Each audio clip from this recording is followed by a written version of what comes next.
خلاص يقدر يجي كرتي قلت له مين له قلت له شوف رجع قلت له دبس سيقلا قال شوفوا ايش كفايتي خلاص عليك انتم بو ولوي او سي في الرؤيا سيمبان مرانو كون غراسي اغرتي اكاسي ميدي خلاص سيغاري ولوي Dhugu haaduu narraa deemee. ولوي سي فيا Infedhu. ولوي Infedhu narraa deemee. اي دو يغاو دو تدو استغيبدو Duuti tanaa odeessi jettee miti narraa. يدو تبو تو حق خيتي خان يودو Narraa deemee amma ulaa gachuuf egaanii ta'utti hin jiraame. amma akkana si wayyamoo maallaqa san buuftee baatame he Dhumaa kaameeraa bitattee dhuftaa. eenyu kaameeraa haa farsi egaa nyaga jechaa walii haa du'ii si feetu isa keessaa baatu egaa boo hin duutu baraka nyaga jechaa walii oo maraka dhugi Dhugu. si fayyaa Dhugu. sichi bartee sin dhiyaattu dibar amma bar dhufeeta akka haala kana feetaati simbaan maallaqa san buuftee oromoo guutuu sirraa bu'ayyamoo maallaqa sirraa buuftee Dirqamaan hin buufne maallaqa. dirqamaan hin buuftu Hin buusu. akkana si wayyaa shashara taa'u Hin ta'an gantuutti. eh Hin ta'an gantuutti. nyaanni si dhufeerra ati nutru sakaltee hangaan Hin fedhu nyaatumaa. eh Hin fedhu.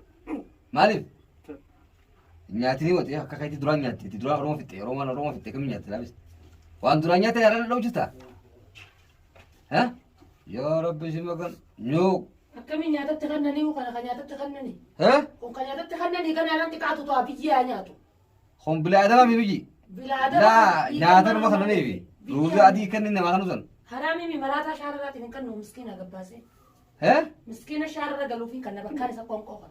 tolfattee jirtaasa siitee jirami eh Nyaatee jira. haalli kun siitee jirami bar maal beekta duratti gargaarta argannaa maa jettee yaa eh haalli kun gaa haaluma dalgattee su kanaan sii dhufee gartee mas gartee Gargaarsa maal naaf itti.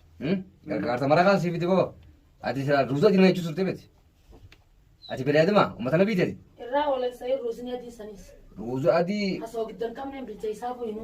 ta allahumma salli ala muhammad boo amma mana diriifan mana gartee diriifata siin geenye kana keessatti as keessa taa'uu irra sii wayyamoo agartee maallaqa san manarraa buusaa jettee maallaqa san buuftee gabbaate hoo irra sii wayyu Isin kaameeraa maal. akkana filattee Kaameeraa na qabu maaliif. akkana filattee Kaameeraa maallaqa isinii buusa. eenyu Kaameeraa maaliif na qabda. laa sii kanaatutti bara meeqa guutuu gartee ilmaan namaa takkaa lama miti tokko hin jenne gartee lama jenne dhiiraa dhalaa hin jenne lamni sirraa iyyuu hizaaban qabu agartee atis oromoodha si miidhullee waan feenu maallaqa firraa buuftee si galama si galama firraa buuftee boo si wayyamoo mana xiqqaa shuuroo kana keessa teessuu yoo kanatti walitti kana keessa hajirfata siin keenyaana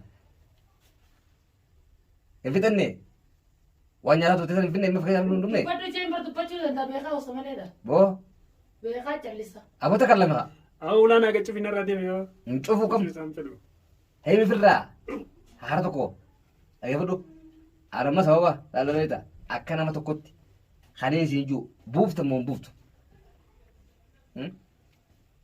Buusuu baatus ittiin dhibtu dhiiga isaa akka ilmaan oromoo nyaata. boo bartana booda ta'e dhumattee jirti egaa boo buufta moo hin buuftu takkitu tan badhu Hin buusu waan irraa deeme. hin buuftu Hin buusu.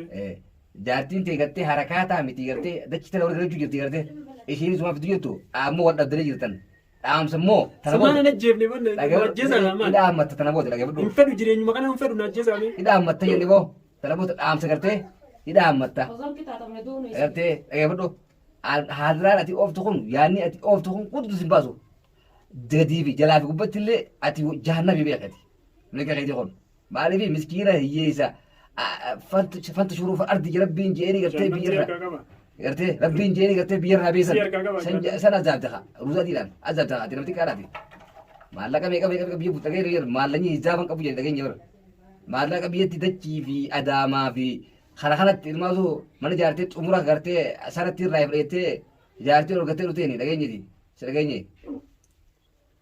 maallaqa san keessaa gartee maallaqa buuftu malee baaftu malee maallaqa baaftu malee ammoo kana baasu baannaan gartee maallaqi guyyaadhaan hawaalaan ta'e guyyaan buuftaa nuti guyyaadhaan. Si gaafoo Akka mana biyyatti jaaressan gurgurchiisan takkatti. boo fooqi beekte Dhiigalmaan oromootiin jaare. dhalaan eegu deddan karaa kanarratti gaa ni beekna ni beekta akka gosa dhalaa akka godhan ni beekna. Gosa badoo Dubbidoha. Si buteetaa dhufe haa. Eenyu shuqura keessaniiti usarree ammaan tana jalji us hallaabba akka nama afaan gartee namatu hey Haa ulaanaa gachiifii narraa deemu. sichi alaal tee dhumattee jirti. Waan dhumachuuti yaarkee. Agartee jirta Ulaanaa gachiiftee na dhiiftee hoo. si dhiifna si dhiisu Nyaata keessanis hin fedhu. Dubbii teessanillee hin fedhu. Maan nama hin deemne kalaas. Hidhaan jira. Hanga lubbuun as keessa na baatutti maaliif hin deemne? si dheeressi ola siidhu Waan hin deemne. si dheeressi ola siidhu irratti akkam irratti hoyyuu beeti akkas irratti hoyyaa kun abbarra beeku butaa godhachaati boo Barkaalit eh jireenya siree gubbaa rafee akkasitti maallaqa namaa boraafatee irra ciisasan. eh Har'a harku gaafira rabbiin asitti isa deebisee akka namaati. Godanni keessa ajaa'iba ciisu kanaan tuunni muka isan galu. baba hayyee gataa yaa rakkoon hin jiruti gartee akka tijaaratte hunda siif jaalannuti rakkoon qabaatini garuu namni gartee afaan tokko dubbatu afaan gargaraa haasonyu afaan tokko haasonyaa si galtee ma furmaata gartee haasowee gartee beeta furmaata itti laatuun ooma jiru eega gartee ati biyyaa jedhamni si yaadu si jiruuti abadan asirraan baatu si galaa hoo kiyyaa si galee abdaan keessa haadde adiiti si galaa baba Sirri qulfiitti jemme sirri Jabe jeetiin jira jira laalaa kana waan irraa yoo kun galle kun rahmat rabbii qabaa beekte kun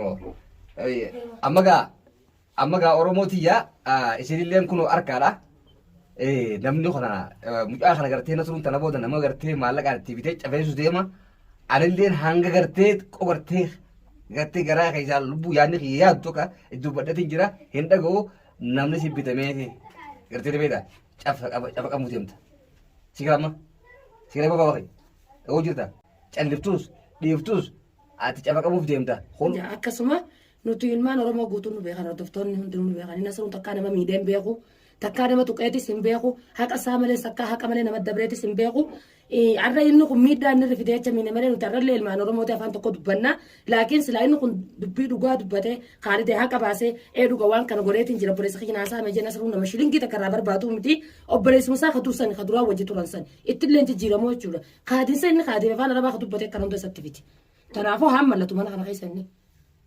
Wah, baba, bo, amma gaa akka gollee aartii oromoo nasruun gartee namallee isillee waa miidhuun fedhu garuu dirqiidhaan gartee ummanni oromoo kana duratti amma waan kanallee fiidoo sanillee tiraa marree ummanni dhagabadoo ummanni oromoo guutuun haa arku maal beektaa jireenya bara kun jireenya kanaan caalaa keessa nama jiraachisu ta'e kan dhiisiti ragaa gartee ni beektaa ummanni oromoo guutuu si harkaa jechuudha akkas gaa Didemi, oromoo sanyii bakka gartanii isinillee ni mucaan kun dhagoo didee jirta kalaas eegan dhageenya gartee ol deeffadhoo miila kee ol deeffadhoo chiif ol deeffadhu deemsi si galaa gara chimoo ciisi akka feetii kana beekaan tam agartee si galee mati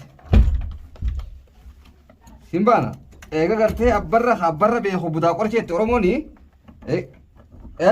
taa'e haadha kee harroo harree kutura harreen duraan nama dhagu duraan kalaas